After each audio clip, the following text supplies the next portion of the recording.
snaky. This is hilarious, by the way. I wasn't expecting these responses, but I'm learning.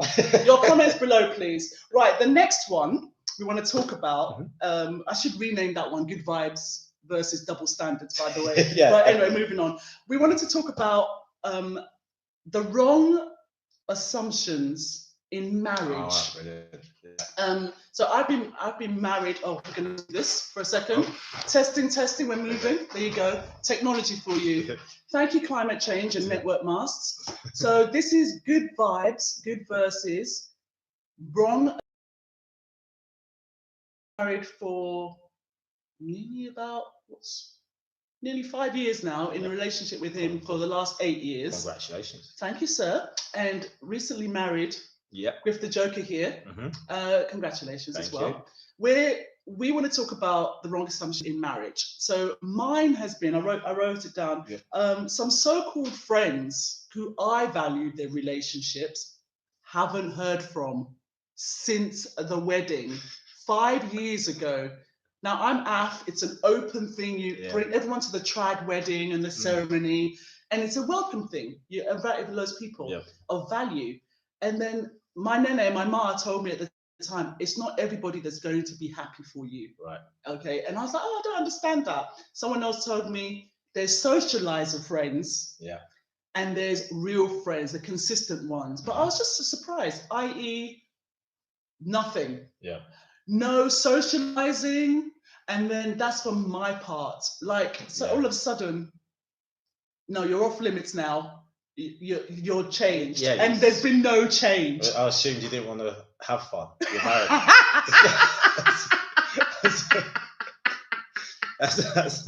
that's me. It's like, what? Yeah. So, I didn't even want to come to her for you. Like, we were just having a good time, having a drink, eating at your favorite restaurant. Before you didn't want to do that. It's so odd. It's so odd. I'm the kind of person that, well, you already know, but people, the ones that know me, be consistent. I'm like the auntie. Everybody's welfare from the start. Right. So consistently checking in. Yeah. So I can understand if I've been a bad friend and you stopped and then, but also work life, you know how it is, and you guys know, work takes over, but you make the time for friends, okay? And blah, blah, blah. On the other hand as well, hearing from other people's about this, good versus wrong assumptions in marriage, is when guys especially going, is the ball and chain letting you out? Can you come out with the lads? And I'm like, I'm the one trying to get him out of the house to go enjoy. Yeah. But he's just like, no, she's cool. Yeah. Is it just banter? Is it innocent or guilty? Is it just banter, or is it actually people? What is this about? I think because I get that at gigs and stuff, and it's like, the banter is women like marriage, guys don't, and so it's people, how's married life? I ask like other comedians, how's married life? I'm like, yeah, it's cool. And like, oh, you can see, look, he's dead in the eyes. It's just like, what? It's like, look at him. It's like, well, everything you're selling, Darren, is that marriage is rubbish. I was like, I haven't said anything about marriage. It's like, I'm at a gig, and I usually stay to the end of gigs. And say if I'm staying to the end of a gig, they're like, oh, don't want to go home. I see, right. It's just like, what? There's like, so they've assumed your thoughts? Yeah, they just assumed. And stuff. Or then if I opt out of something with friends, not so much my friends, it's more comedian friends. Right. I was out my group of friends at home, there's 6 of us, and I was number 4 to get married. So, no, number 3 to get married. No, 4, can't count. Number 4 to get married. So yeah, they're all very settled and married. So they don't really give that marriage banter. The only kind of marriage banter is if we want to do something in future. Yeah. And it's like, I need to consult with management. Or I need to consult I need to or I need to consult with my agent. Just calling it something stupid like that. Yeah. Management. Yeah, management. Agent, Thing is, it's the board. The board. Yeah. So it's got board approval, guys. It's so what we're saying with that is we are actually acknowledging that we're not young and single anymore, where we can just do what we want and spend whatever money we want. It's like, I think it's gonna be fun. Like, she'll be cool, but it's just in case I've completely overlooked something. And okay. It's like, so let me just check with the board. oh guys, I can't come. Why? Oh, it's my mum's birthday. Yes! I forgot. So she reminded me it was my mum's birthday. It's like, okay. So I can't come to that one, guys. So it's that kind of thing. I see. Okay, I see. Because sometimes I'm thinking, is it because I've just stopped analysing now, because you just get a headache having to think on people's behalf. They literally don't know they have a brain until they get a headache. Stop analysing, stop assuming, because it's usually wrong. So my thing, I always thought that you invest the same time, freedom, energy in a relationship before marriage. So there's been literally no change. The change and less time comes in having a kid. So okay, I'm learning. I'm realizing. Comment below, guys. Any change after you got with somebody engaged or married? Did your relatives, family, friends treat you differently? And in what way? How? Comment below. Amazing to me. So innocent or guilty? Who is that? Is that individuals getting a bit emotional, or is it just a societal bounce thing? Right. So the next one I have here. What have I got on here? So. Okay, so speaking of false reality, the next one is good versus false reality. I might come up with a different name for that. Okay, I'm going to read this and try and keep it short, because in an age where people, I don't know whether they can't deal with reality and can only deal with scripted TV reality, I want to find out from you guys and you whether who's innocent or guilty in this? Is it just how we're fed in the media? Right. For example, are individuals, society, or media guilty of kind of de-skilling people from coping with reality? Because some people can't deal with real life. I mean, and I've written here, from unicorns to Santa Claus to porn to beauty standards, it seems like the same root causes of insecurity, bullying, stigmas, trolling, violence have led to things like ugly shaming, height, this height short thing. I don't deal with anyone under this height. That could be your soulmate. What don't we understand? Comment below. Or height shaming, small dick shaming. People. Why now? Erection shaming and period shaming. Oh, that's another thing, but we'll come to any other shaming that leads to. Why do you think people can't deal with reality? Because there's so much going on. I think that's part of it. I think what it is I've said this before. I think what it is with humans, we have the world's advanced way faster than we have. So our hardware is still a typewriter, but we've got the internet now, and you're trying to plug your typewriter into the internet, and it's not working. So a few people, and only hear a few opinions and thoughts, and even then, those opinions and thoughts usually quite censored, and they kind of moves with the crowd. You don't be kicked out of the group. So you have your small group, and you don't be kicked out of your small group. So you have your family. You might know a few other families, and that's it. Now we know the chunk of the world, but it's still a lot more opinions and voices that we're not used to being exposed to. So having your small group of friends who have the same kind of outlook of life, so it doesn't really matter, and you all eat the same thing, fine. But suddenly then you open the world and you see Instagram, and people like, hey, you're fat, you're this, you're that, you're da-da-da. It's like, oh, am I? I didn't know I was fat. I didn't even know I didn't know I had a problem. And then mechanism because you didn't know you were fat. True. Or anything like that. Or it could be a race, for example. If you've grown up in an area where you're one of many, whether you're black or white, and I think it comes out in different ways. Let's use black people, for example. Say from Africa, you don't like black people, and you're like, oh, and then it's like everyone just bombarding you with all these different opinions. Go, actually, because you're a privileged white male, it's like, where's my privilege? And it's like my job at the factory's been, it got made redundant 2 years ago. So it's that kind of, it's too much information and it's not. We don't have the tools to like synthesize all that information. I don't think. So I think that's what's caused a lot of us being able to not deal with reality, because in reality, it's the stuff that's here and now, that's right in front of us, that we should care about. Yes. Like, thinking about Brexit every day, when not even the politicians who are dealing with Brexit think about it every day, is bizarre. Yeah. But it's what we're doing. This coronavirus thing is, if there was no news about coronavirus, I don't know if it would spread the same or less or more. Fair points. But the panic, yes, wouldn't be there. Yeah. But it's this kind of sheer, overwhelming panic that everyone's having about it. It's I think it's against what that's some really good points, because I think that kind of vicious circle that you're talking about, that panic, that fear, and that key overwhelming things. Yeah. I'm just thankful that we have strong minds. Yeah. And in terms of just like keep seeing things rationally and separating it. Yeah. So that's shaming, because when you're talking about Africans, because knowing, I'm glad there's groupthink. Yeah. And that panic in groupthink. Yeah, yeah. So it's amplified. Yeah, yeah. So you have a collective panic, and then I think that kind of answers the question for me. Maybe individuals and society, individuals are innocent. Yeah. In terms of, if they're overwhelmed, as you say, by all of this technology and media. Yeah.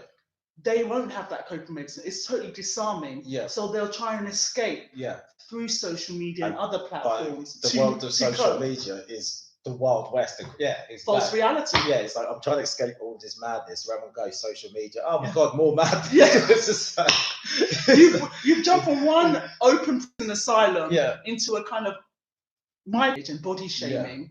Yeah. I thought of there's so many different types of body shape. The endomorph, the ectomorph, coming with the bigger one. But there's there's big framed women. Yeah. There's slim framed men. And what you're talking about is totally true. And it's just like, that could be the perfect match for you. Back in the day, I say back in the day, this was about like probably thousands of years ago, evolutionary trail, and now you'd look for the strongest looking, the fittest, the person of mind, and that mixed up now. And you're being distracted by, like you say, Instagram model posing. Yeah. And no wonder there's so much fallout in the surface value. Oh, 100%. Innocent or guilty people, welcome your comments, and experiences, comment below. I can't decide whether innocent or guilty with that. Actually, I have a feeling that individuals are innocent and society, but individuals are fueling. Yeah, but I feel like they're reacting to society. It's weird. Yeah. Obviously, individuals make society, but there is this kind of, I think you alluded to, there is this kind of leap that goes from the individual to them just, I'm just doing what everyone else is doing now, and we're just part of society. Yeah, it's true. Damn you, society! Damn you. So period shaming. We're all in the shaming here. Basically, I just wanted. What did I write down here? So, menstruation. I wanted to find out, at what age did you first find out girls have their periods and menstruate? I was going to say so. And it's only in hindsight I realised, obviously living in a house full of women, that I'd seen evidence of that without knowing that what I was seeing, kind of thing. But below, who first told you about it? Was it school? Was it in a family situation? Girlfriends, siblings? The reason why I asked this is that I was reading comments, and it's like what is being taught in school? Because I'm like, do some of you guys know that some women and girls don't know when their period is starting until it starts? You tell the tax thing as well, and that people don't even have access to it, and they can't go out from something. Free sanitary stuff for girls now. Finally, it shouldn't be a thing. So the reason why I brought this is it's the false reality thing. It was linked to erectile shaming, the ugly shaming, height, all of these natural, and yet there's this kind of attack. I'm like, what take you people? I'm like, really? Yeah. Really? And also some women as well. It's like, you went through the same thing, and you just attack each other. It's like, and also poverty. Not everyone can afford this. That's £1. Here's a GoFundMe. You can buy £1 from this. Like, poverty on people are poor. They're just lazy. They're just this because they've transitioned from poor to in a comfortable position. And in their mind, they're like, yeah, it's because of hard work. But it's like we forget, especially with black people, not just made by race, but because racism is such a big thing, it's hard for black people to think of themselves as having any form of privilege or any form of advantage in the world, when everyone has some form of advantage, whether they're aware of it or not. So yeah, we'll have a parent, even just one parent in their life. Not everyone went to school and actually was able to read and actually had an appetite for learning. And, you know what I mean? It's all those little things those tiny little things that now you're where you are now, you've forgotten. Or you think it's a bit scummy. They haven't really worked hard. It's like, well, no, they just didn't actually have a few of the breaks that you had. Yes. There are some people, they're just crap at life. Doesn't matter what advantage you give them. Craps at life. Yeah, they're going to be rubbish. Well, it doesn't matter. You can give them £1 million and they'll be in £2 million debt. This is it. This goes back to what the what we're talking about, the coping mechanisms and the kind of like being de-skilled in this kind of thing. But yeah, we welcome your comments. Guys, tampons, when they're super, that's to do with the flow, not the size of the woman's. Just wanted to, guys. I love that you added a caveat, but that, do you know what? Welcome to Good versus Public Service Video Casting. Yeah. Our special guest. Thanks. What's it called? Okay, so the next one I got told about, and I've never understood this, and I don't watch it, but so I'm going to share it. So, good versus pranks. YouTube pranks, a whole other level. I get sent some. I don't watch them, but this one I had to bring to your attention, and I love Darren's input on it. So, innocent or guilty, these pranks that take it, there's some next level. I don't understand how they're not in jail. I don't understand why people didn't allow themselves, didn't sign a waiver or allow themselves to be still broadcast after being humiliated to a global audience. Right. So the one I want to do is the gold digger pranks. Or where like a guy pulls up in a car and just like, hey, surely. And then the girl's like, oh, hey. And then he's like, hey, you want to get in my car? And the guy's just like, hey, dude, that's my girl. That's my girl. And it's like, hey, man, but I'm just talking to her. And we're just going to be friends. It's okay, babe. I'm just going to go for a ride. And it's like, I've never understood those ones, whether they're real or not. I don't know. That is a better way of describing the scenario. Listen to that. I don't understand them either, but I wanted to find out, why did I ask this? Basically, is it innocent or guilty, this content? Is it fueling that kind of bad mind behavior, or is it imitating real life and gold diggers, male and filmer? Feel got an auntie with that name. Wilma, whether men and women exist like this, which they obviously do, but I'm just wondering whether this is fueling it. As a devil's advocate, things are so hard these days. On the one hand, people need to do it. Yeah. On the other hand, sometimes men just expect women, some men just expect some women just to be the status trophy sidearm. Yeah. So I'm like, why are you getting vexed about gold digging when you lavish this man or this woman with all of these gifts? Yeah. Help me understand pranks, especially the gold digger stuff, innocent or guilty, because... Yeah, I've never understood. I guess they're meant to be like a kind of a caricature of life kind of thing. It's like, like women like money and stuff, and same like how guys, like they have the flip side when it's like a woman who's like extremely busty and just talking to God, oh, hi, can you help me? It's like, oh, you're so strong. And like, and the guy's woman's just there and he's just like, yeah, I'll help you. She's like, what are you doing? Just like, why are you helping this woman? It's like two big reasons, main reasons. That's all. Yeah, I think it's just meant to be a bit of a wind up. But it's I don't. But I just find those pranks are so unbelievable.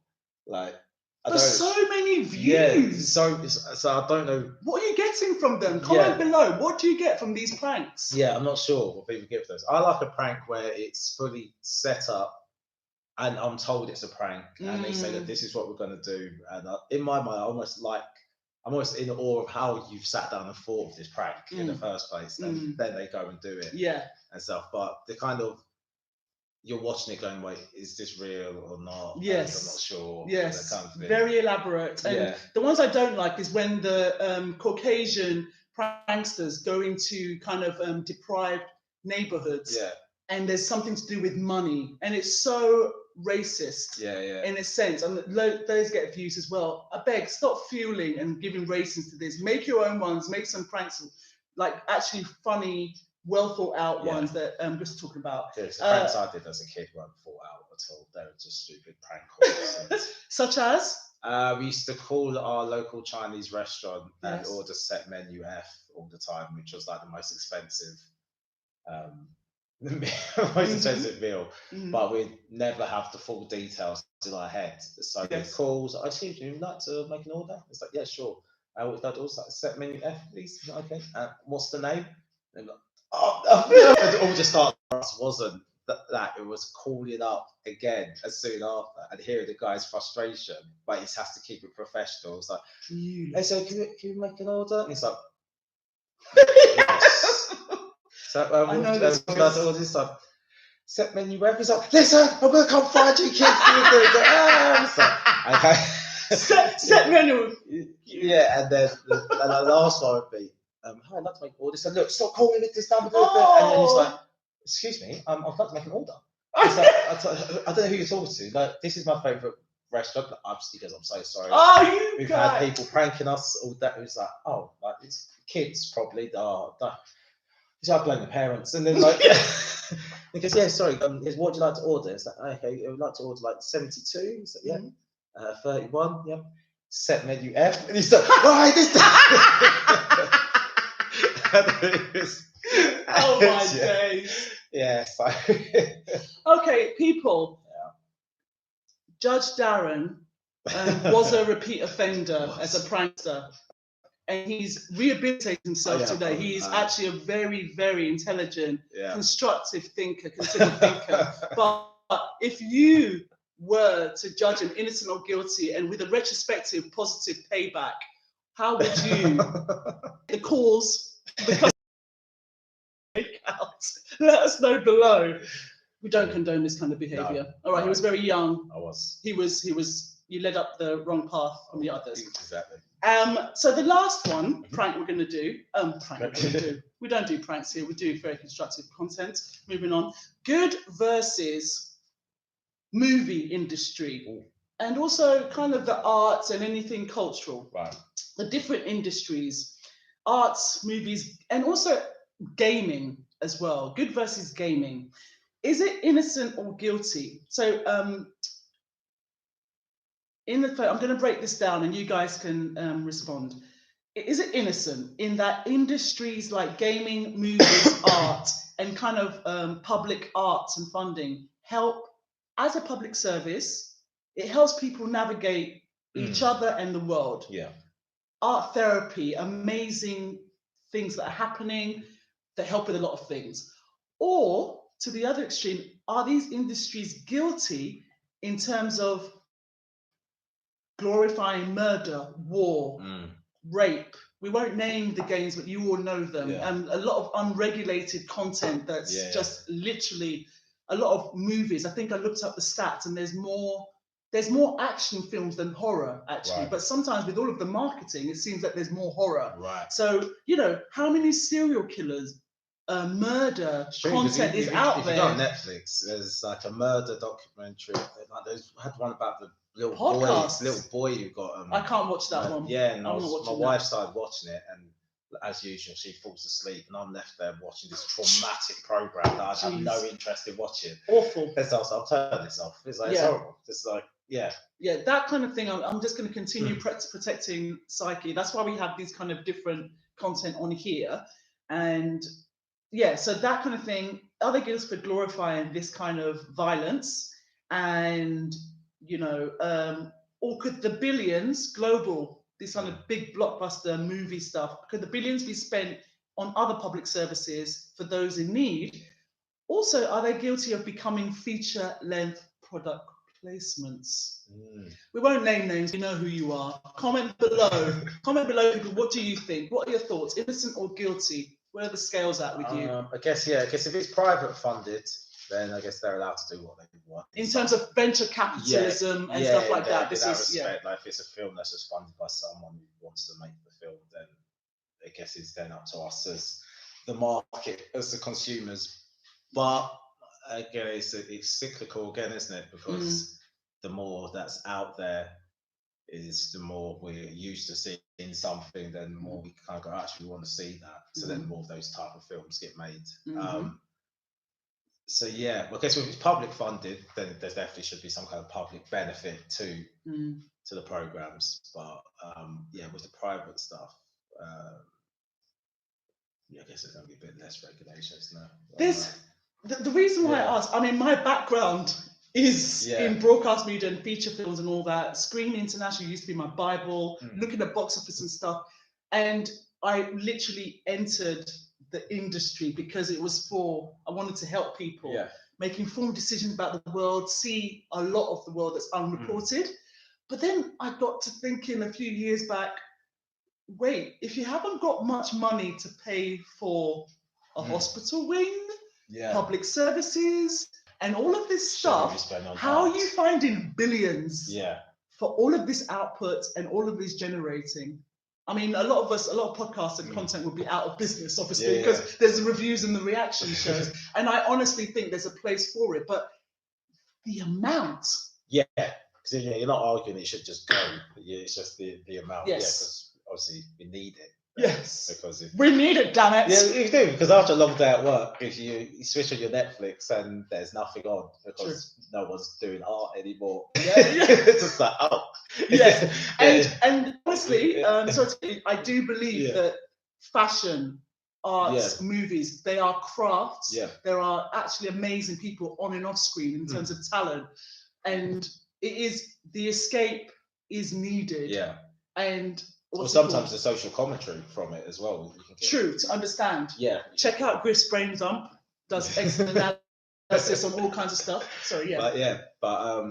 But I do get what you mean, like in the sense of you do see like the money being spent on, I don't know, like a national kind of opera building or something like that, and you think you don't really have hospitals at the moment and stuff like that. But so it's hard to balance, how you spend that. I don't. We're putting it out there because we'd love to know your feedback on this. So please share this video, share your comments below, check out the other videos in the Good Verses playlist. Contacts for Darren Griff the Joker I'll put below as well. Please check out his stuff.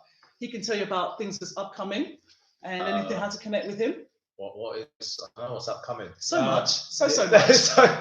I'm so organised about my life. Everything is on the website. Which we'll put below. That's what as well. It's on the website. I don't have to think about it.